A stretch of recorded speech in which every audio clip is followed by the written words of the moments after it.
Okay. Who was saying that? Okay, you. Can you please repeat? What did you say? Which station? Yeah, Dr. Mohammed. Any? Yeah, Even any station. good, good. Okay. Can we?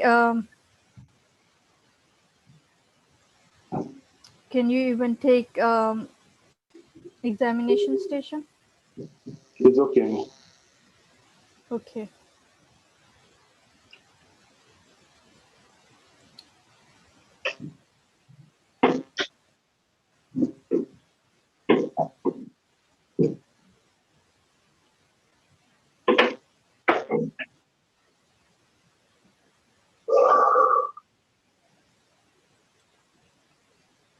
Or which one should I give you?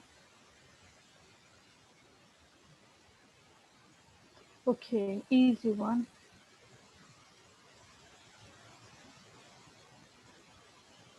So if you're ready, can I start the, wait, Yes, ma'am, ready, ma'am. okay, just a second. Let me share the,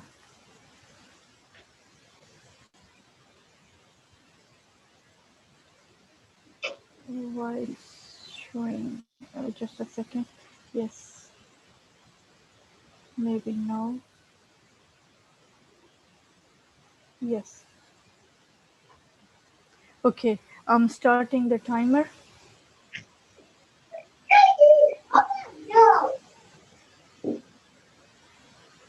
And here is your question.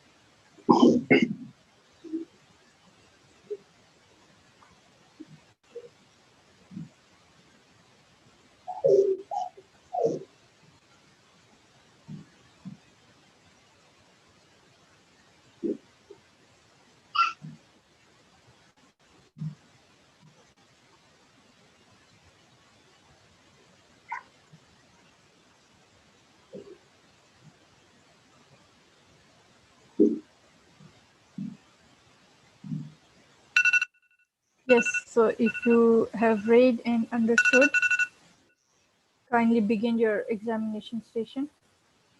Okay. So I wash my hands. Hello. Yes. Um, You'll enter, you'll greet and then yeah, wash your hands and yes, greet. I wash my Yes. hand and I'll greet. Hello. My name is Dr. Chibueze David. One of the doctors in the Department of Surgery. Please, can I confirm your name and age, please? Yes. Okay. Thomas, 56 years old. So in this one, there'll be no patient. So you have to narrate it, how you'll be doing it. You'll greet the patient, then you'll, yeah. Okay. All right. Mr. Thomas, I'm here to examine your face and your jaw. And Yes. it will involve me looking at it and then feeling for it and then examining inside your mouth. Is that okay? Yes. All right. Please, can you just help me expose yourself up to your collarbones so that I can see.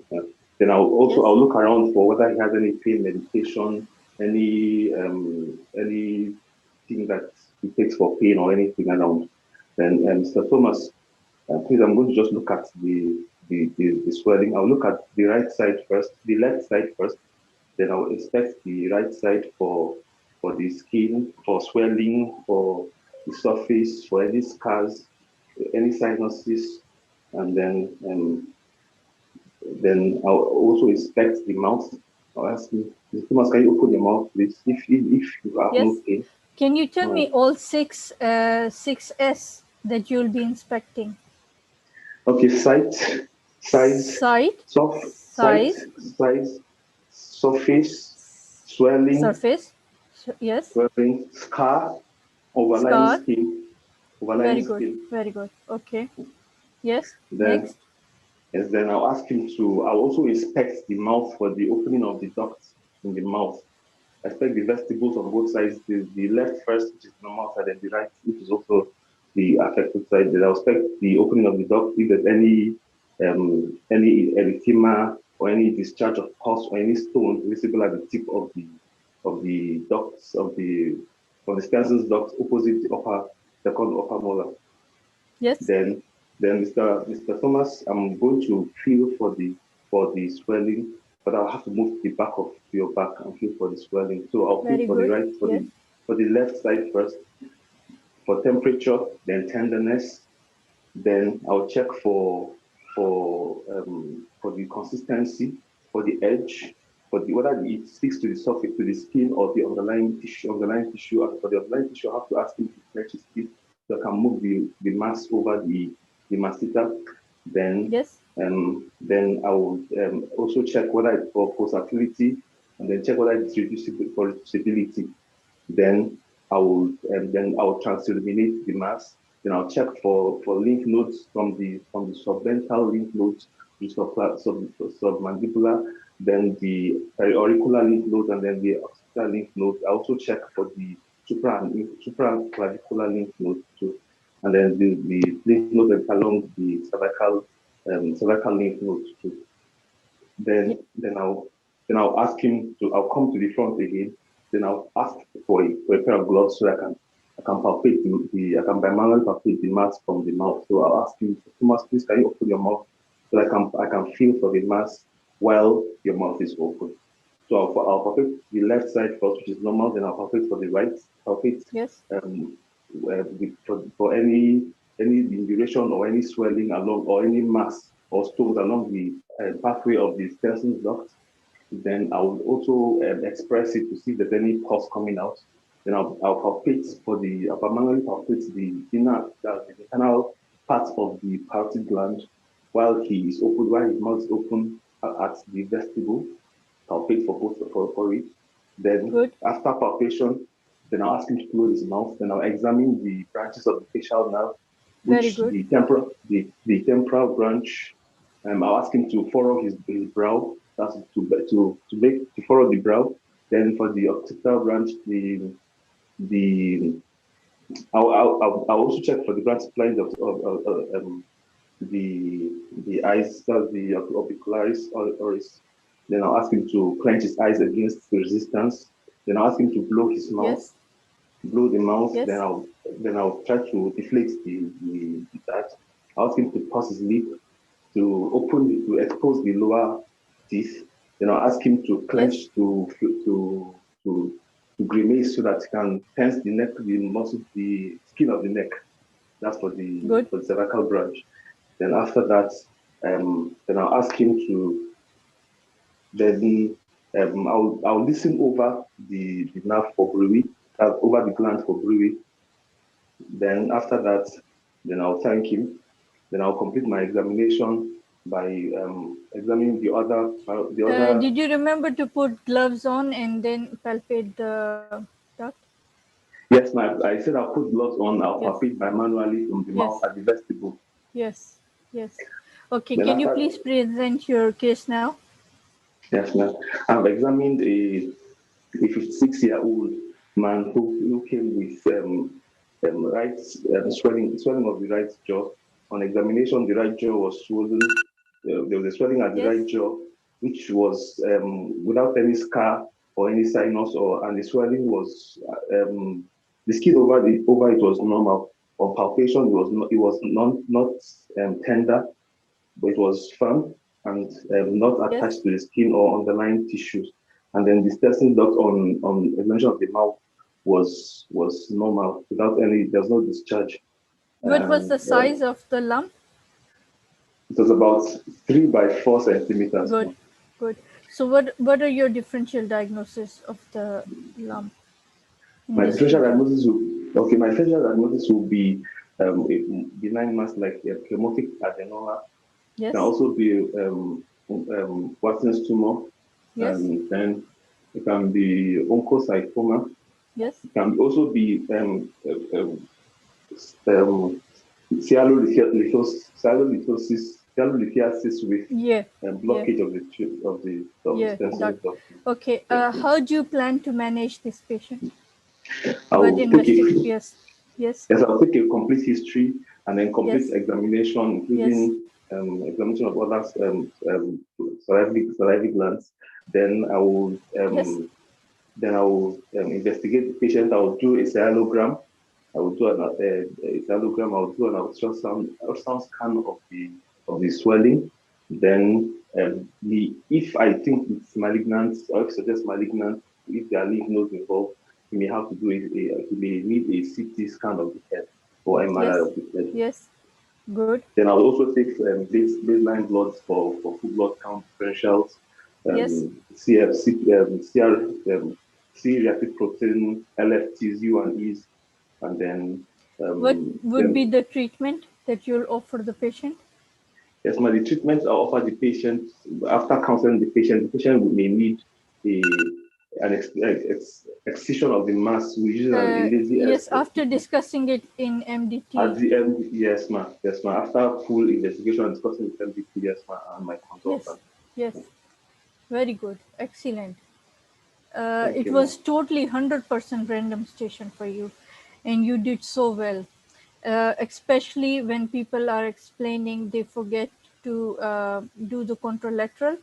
But for you, I'm really impressed that you remember to do the contralateral, and all the way you have been examining the contralateral as well. So it's really impressive. Thank you very much, ma'am. Thank you so much. Yes, they're all saying excellent. Good. Very good. Okay. Dr. Mohammed, are you ready? Next.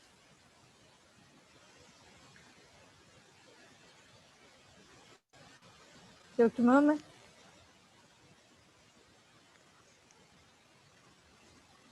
Good evening, ma'am. Good evening. Are you ready? Can I start the timer? Yeah, I am ready. Okay, good. Good. Very nice. Nice beginning. So I hope he's also going for my... Yes, ma'am, I'm going for me, ma'am. Yeah, it's good because you are ready for the exam.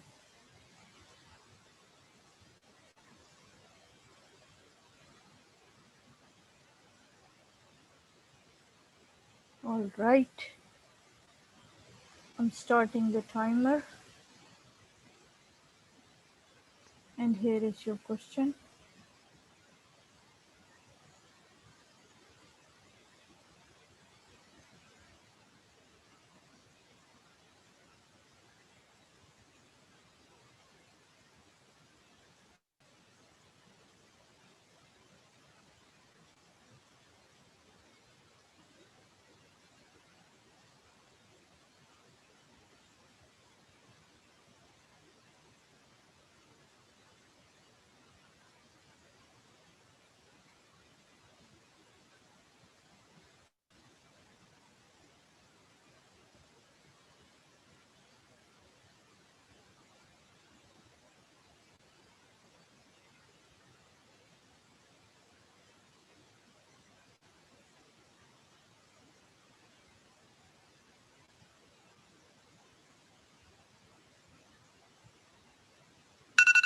Right. If you have read and understood, considering it critical care scenario, kindly tell me how would you manage this patient further? Okay, the manage the patient according to the ABC approach of the CRISP protocol, airway assessment. Airway assessment, speaking the patient if can speak secure airway, if cannot speak, look for any foreign body and any secretion, and then chin lift and jaw thrust and the removal of any foreign body and secretion by the forceps and suction, and maybe need the patient in the tracheal tube if the according to the Glasgow scale, and then a breathing assessment by inspection to the chest symmetrical chest wall movement and counter respiratory rate, and then palpation for the trachea centralized or no, and then percussion and auscultation, and then a circulation by two large bore cannula and the antecubital fossa. Take full blood count, urea and electrolyte and the blood group and the cross match with monitoring the patient with blood pressure and urine output and pulse rate and the respiratory rate and mental status and the capillary refill time. By regard the case scenario, my professional diagnosis could be aortic stenosis, and another differential diagnosis could be myocardial infarction, could be atrial fibrillation, could be pulmonary embolism. Very good. Okay, can you tell me what sign and symptoms point towards your provisional diagnosis of aortic stenosis? Yeah, Sign the symptom and symptoms. maybe You tell me separately. Yes. yes, the signs as pulses alternates, one Yes. pulse weak and one pulse strong, narrow pulse pressure difference between systolic and diastolic pressure, paradoxical splitting of the second of the heart sound, and ejection systolic murmur in the right second intercostal space in the right sternal border. And the symptom patient presented with the syncope and the angina and the dyspnea and the orthopnea and the paroxysmal nocturnal dyspnea and the crepitation by examination of the chest, maybe auscultated the crepitation and the maybe murmur by cardiovascular system examination. Good. Can you please tell me what is the pathophysiology which lies behind aortic stenosis? Yeah, the patient, because of the patient of the aortic stenosis has fixed cardiac output lead to limited to the coronary blood supply. The patient cannot respond to the decreased afterload occur with the anesthesia or blood loss, lead to valve obstruction. The valve obstruction lead to increase in intraventricular pressure, lead to left ventricular hypertrophy, and after that the left ventricular hypertrophy increase left ventricular end-diastolic pressure and decreases cerebral perfusion pressure, lead to subendocardial ischemia and the angina and the syncope and the dyspnea occur. Very good. Okay, can you please tell me how would you read this ECG? Yeah, this is ECG positive lead 1 and positive FEL, negative lead 2 and the negative lead FEF with the left axis deviation and the left ventricular hypertrophy with the wide QRS complex. Okay, how would you calculate heart rate based on this ECG? Can you please count it by quickly? 300. Yes. By 300 on the number of the large square between two RR interval. Yes, so how much is the heart rate right now according to this ECG? They will ask you to calculate it in critical care scenario. Yeah. Okay. Yes, are you calculating it? All right, you can do it later and tell me. Can you name few complications of aortic stenosis if you don't operate, if you don't manage them on time? Okay, the complication of the aortic stenosis, left ventricular hypertrophy because of the impeding of the blood flow to the aortic valve stenosing lead to left ventricular hypertrophy and left ventricular increase in intraventricular pressure, and can lead to hypertension and lead to pulmonary congestion and pulmonary hypertension and the congestive heart failure and the ventricular tachycardia and ventricular fibrillation and the angina and the infective endocarditis. Good. What investigations would you do for this patient to confirm your diagnosis other Yeah, than the ECG? investigation maybe need the patient.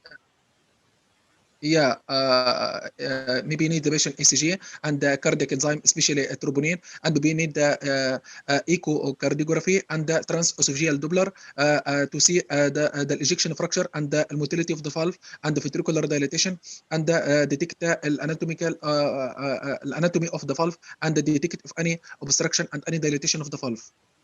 Good. Okay, this patient was a pre-op patient for TURBT.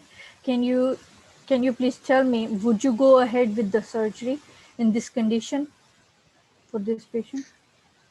The surgery depend on the severity of the aortic stenosis. If the patient has severe aortic stenosis, with the bladder with the for need surgery may be done valve dilatation, no valve replacement, and can be done bladder surgery after that.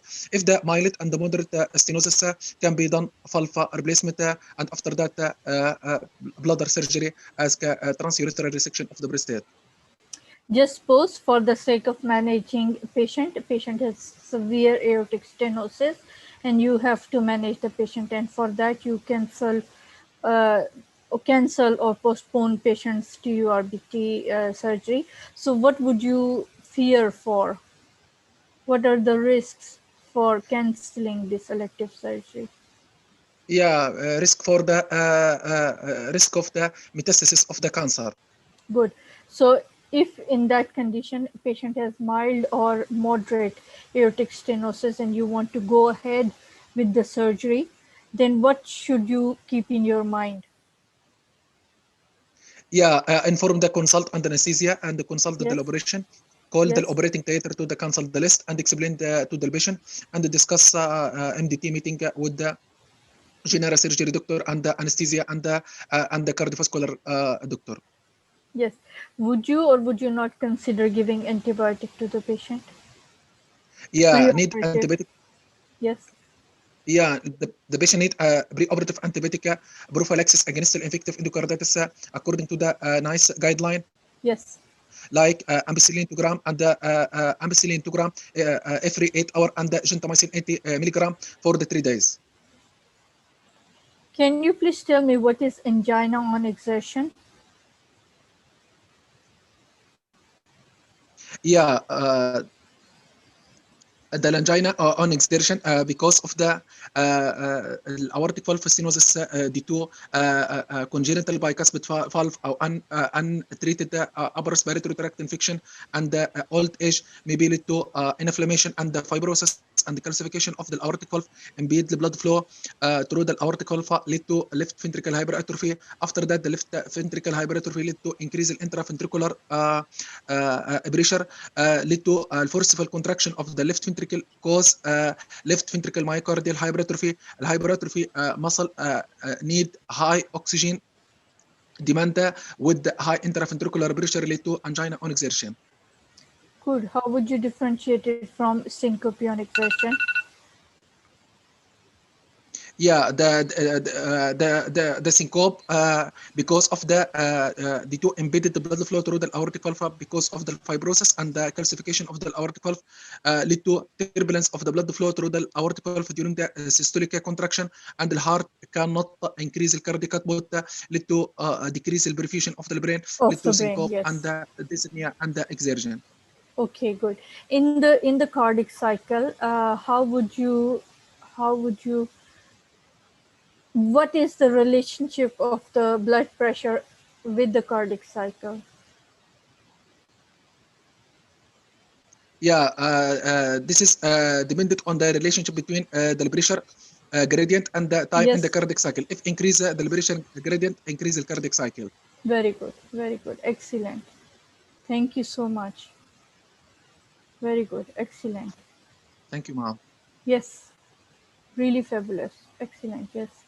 You answered all the questions. So it was 75. Good, Dr. Ulfat. In the exam, you will be given, maybe I don't know even if a pen will be given, but ECG will be shown to you and you will be asked to calculate the heart rate. And within, why patient developed hypertension? He told you patient develops hypertension because of blood flow decreases, less left ventricular ejection fraction decreases. Yes, Yes, you can tell again to Dr. Hannah. Dr. Mohammed, can you please repeat? what's ma'am? Yes, why patient develops hypertension? Can you tell again? The mechanism, pathophysiology? Yeah, because of the because of the fibrosis and calcification of the aortic valve stenosis, impeded blood flow through the aortic valve lead to left ventricular hypertrophy. After that, the left atrium dilatation and hypertrophied result pressure overload lead to decrease cardiac output and decrease blood pressure. So Dr. Hannah, decrease cardiac output, so decrease blood pressure. Yes, we got it now. Good. Okay, so I was telling you they'll give you ECG and you would have to calculate it. So it's better that you practice it now. Within few seconds you have to do it without wasting your time. Calculate the heart rate and tell them what the heart rate is. Good. Okay. Next Thank one. you, ma'am. Thank you. Dr. Ulfat, you are here to you are here to present something or to help Dr. Mohammed?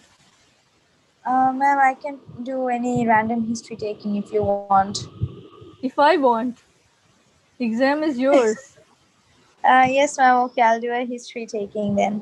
Yes, that's any random. yes, because otherwise it's not my exam, it's your exam. Yes, ma'am.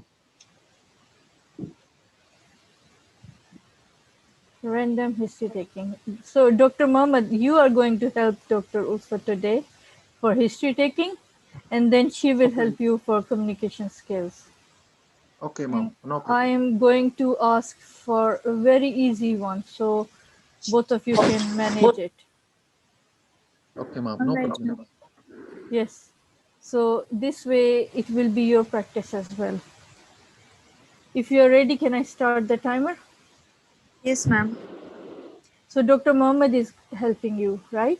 And then you can Yes, help him. Thanks. Sure. Okay. Okay. Timer is on, and here is your question.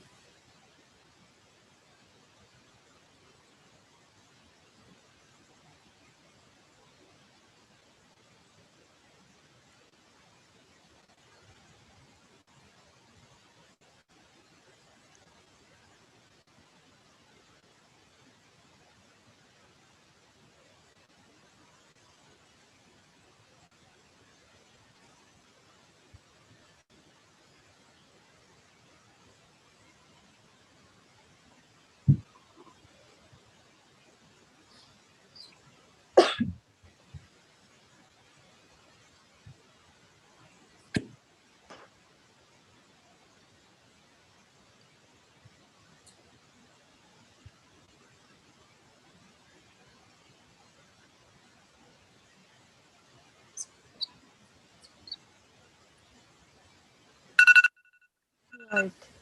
So if you have read and understood, kindly begin your history taking. I'll wash my hand and enter the examination hall. Hello, good morning. I'm Dr. Ulfa Jahan. I'm one of the examination candidates. Can I please confirm your name and date of birth? Okay. I am Mohammed, 28 years old. 54. Nice to meet you, Mr. Mohammed. So I've been asked to ask you a few questions regarding your problem. So what brings you here today?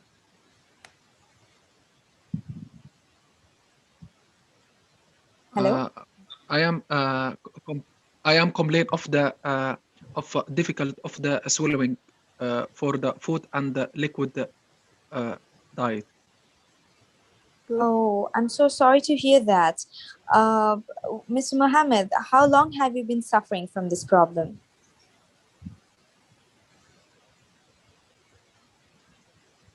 From 6 months ago. Yes. 6 months 10 ago. months ago. All right. Okay. All right then. So can I just start from first then? All right. So initially, was it were you having problem to have swallowing solid food and or was it liquid first? Which one was it? Could you tell me more in details? At the beginning for the solid. After that, the same, the solid and liquid food. All right. And now, how about now? Can you swallow liquid food too? Or are you having difficulty with that too? I have difficult for the solid and the liquid food. All right. Okay. All right then. All right. So can you tell me when you're swallowing, do you have any pain in your in your food pipe? Do you feel any pain?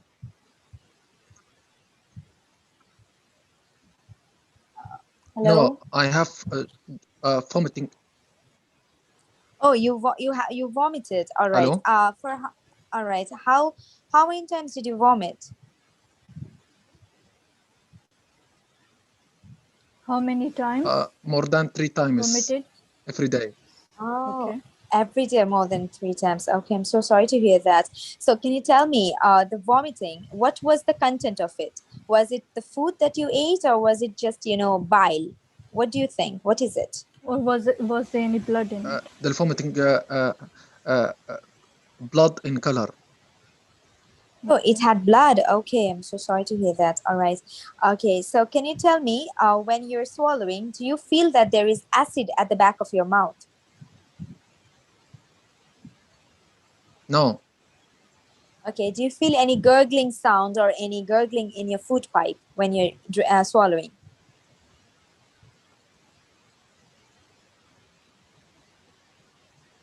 Hello? hello? Gurgling sound? Ma'am, I No, think there is a connection problem with them. Okay, all Yes. right. So can you tell me, do you have any, have you ever coughed up blood, or have you ever, you've told me you've vomited blood. So have you ever coughed up blood?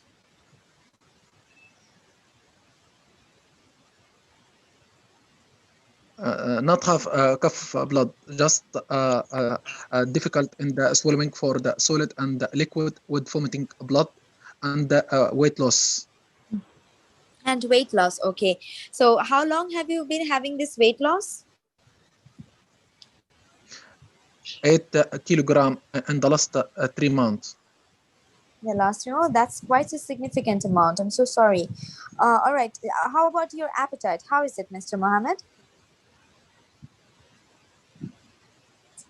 What? Your appetite, Mr. Mohammed. How is your appetite? The appetite poor for the last 3 months. Okay. All right. Oh, okay, okay. So, and can you tell me, do you have any problems opening your bowels?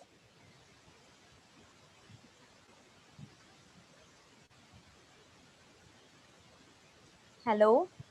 No, Is there any All right. No. Okay. All right. Do you have any problems with your waterworks? what? Your waterworks during urination? Do you have any problem? No, not have That All any right. kind of problem covers in with, urination. yeah. All right. Okay. So, can you please tell me, do you have any pain in your tummy anywhere? Yes, I have a pain in your pain into me. Can you tell me exactly where do you have the pain? Yeah, the pain mainly at the epigastric area. All right, on your upper part of your tummy. Okay. And what about your is it always constantly there, or just does it come and go? The pain intermittent coming and go. All right. Can you tell me how long have you been having this tummy ache?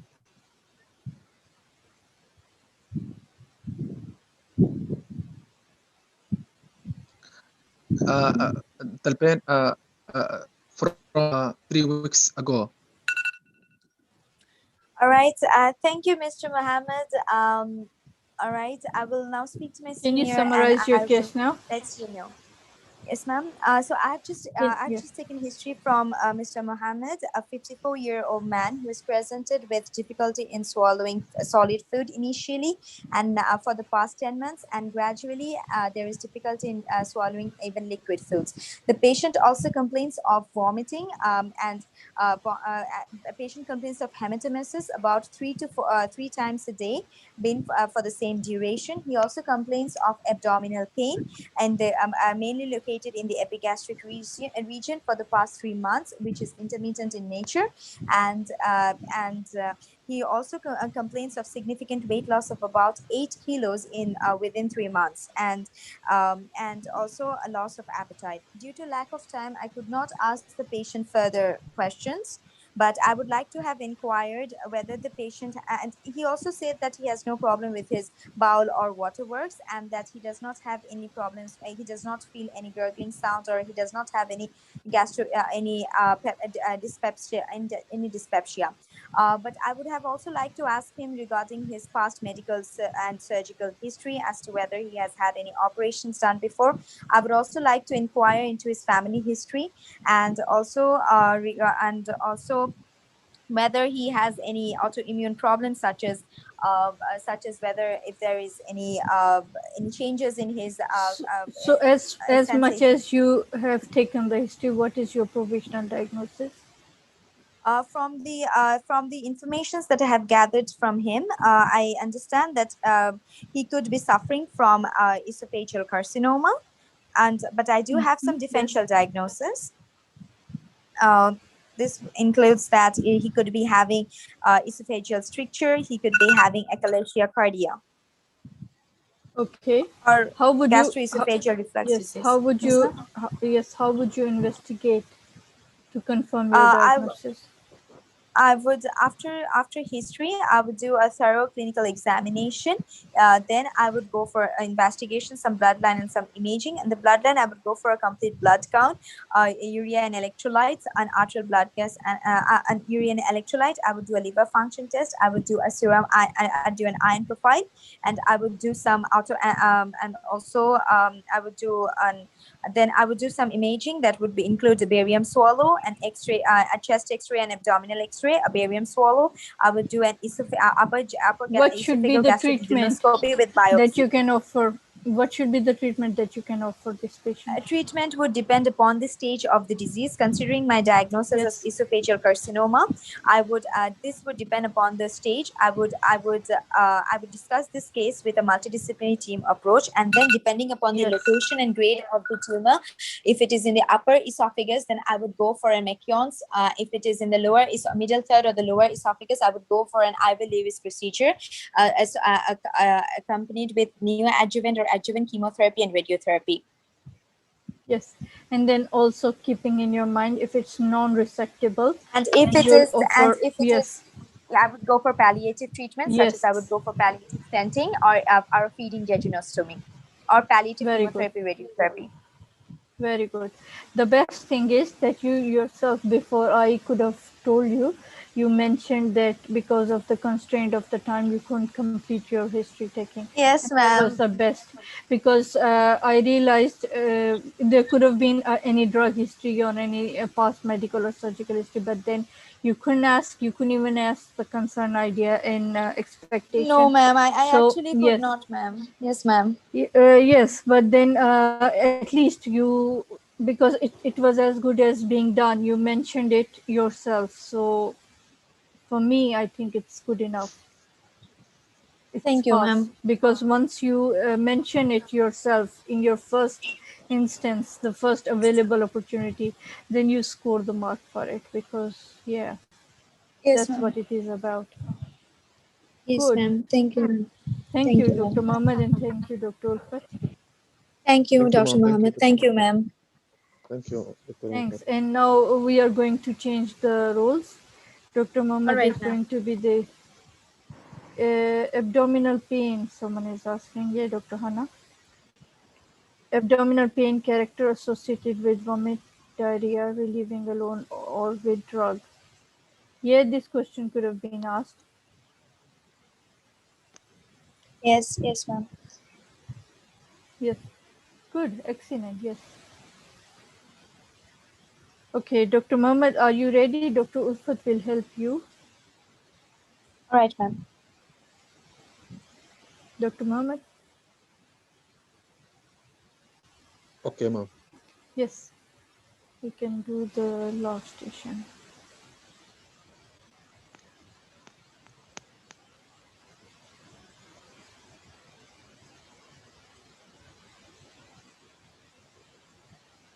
Okay, starting timer, and here is your question.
If you have read and understood, kindly begin your station.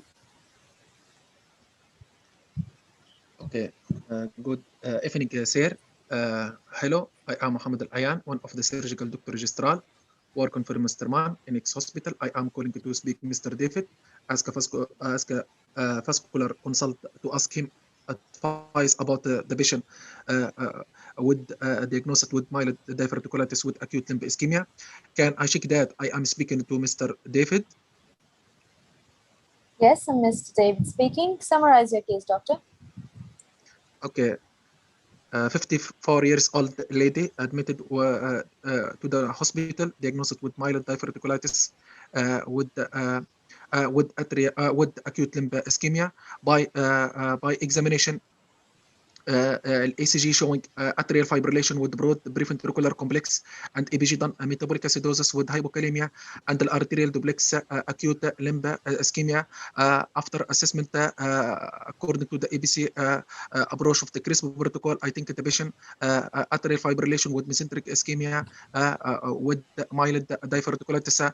I am calling to update about the management of this case, and I am hoping to transfer to specialist care for definitive treatment. Is it urgent, doctor? Can you call me tomorrow? Yes, it is urgent because the patient has acute limb ischemia and early intervention is early needed to avoid of losing the limb. Would you like a cardiologist to look because of the ECG problems that you've told me? I think the limb is more serious, and the preventricular complex can be assessed later, and the BVC can result from electrolyte imbalance. All right. What about what about her abdomen? You told me that the patient had mild diverticulitis.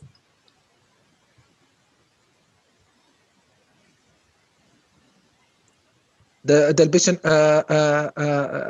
need a scan for the abdomen, but I think after transfer the patient.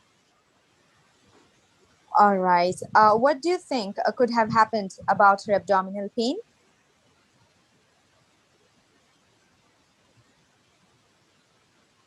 What? Abdominal pain. What do you think the cause could be for her abdominal pain? Yeah, I What are think your the patient. differentials?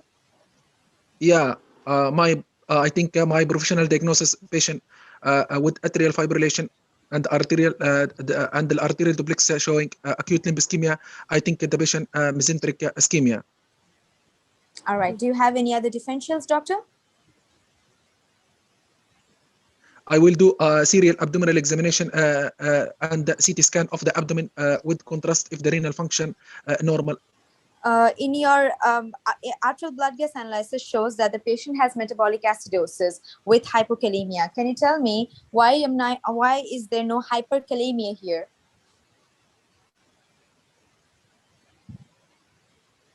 Yes. ABGs. I am not here. Yes. ABGs shows. The ABG is showing metabolic acidosis. We expect metabolic Yeah. acidosis to be associated with hyperkalemia, but your patient is having hypokalemia, doctor. Why is it so? Because of the patient with the metabolic acidosis lead to hypokalemia because of the electrolyte disturbance and could be due to mesenteric ischemia. All right. How are you going to manage the acute limb ischemia for this patient?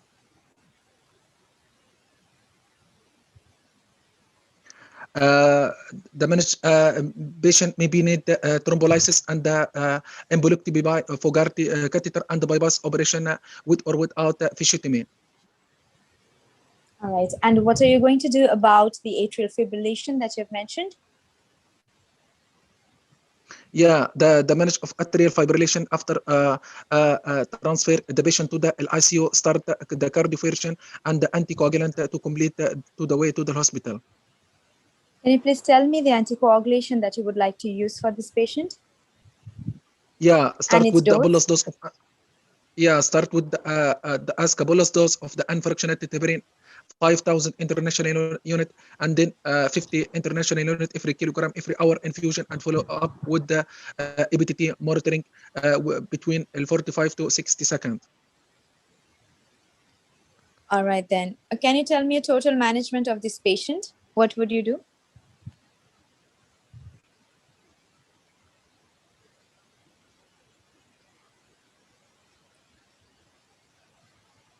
All right. How are you planning to send the patient? How are you going to transfer the patient? What type of ambulance? Patient need ambulance with equipment with monitoring and cardioversion and CPR equipment. All right then. If you could just summarize your case, doctor. Okay. Summarize your management, please. Okay. 54 years old lady with the diagnosis with mild diverticulitis and acute limb ischemia.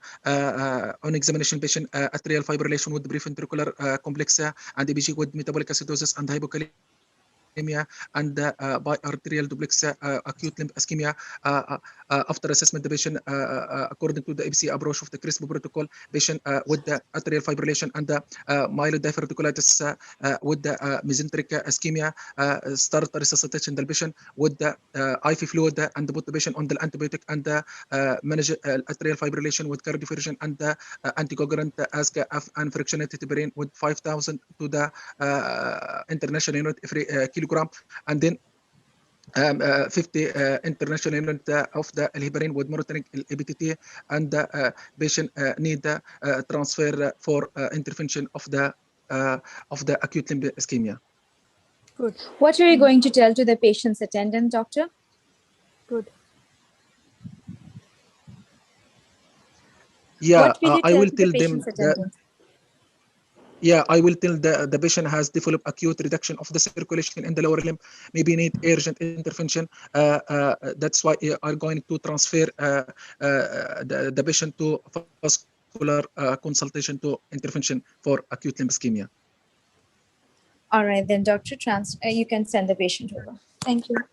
Very good. It went so quickly that you still have 30 seconds left. Good. Thank you, both of you. Thank you, ma'am. Any feedback you want to give? Thank you. Thank you. Thank you. No, he did good, ma'am. He did really good, ma'am. Yes, I can see he's getting better. Like, he can understand everyone now. In the beginning, there was this issue. People used to say, we can't understand him, he can't understand us. But now it's very good. Now 30 seconds we had. Okay, very good, excellent. Thank you, ma'am. Yes, ma'am. Thank you. Previously, he couldn't do this station completely. There was network error.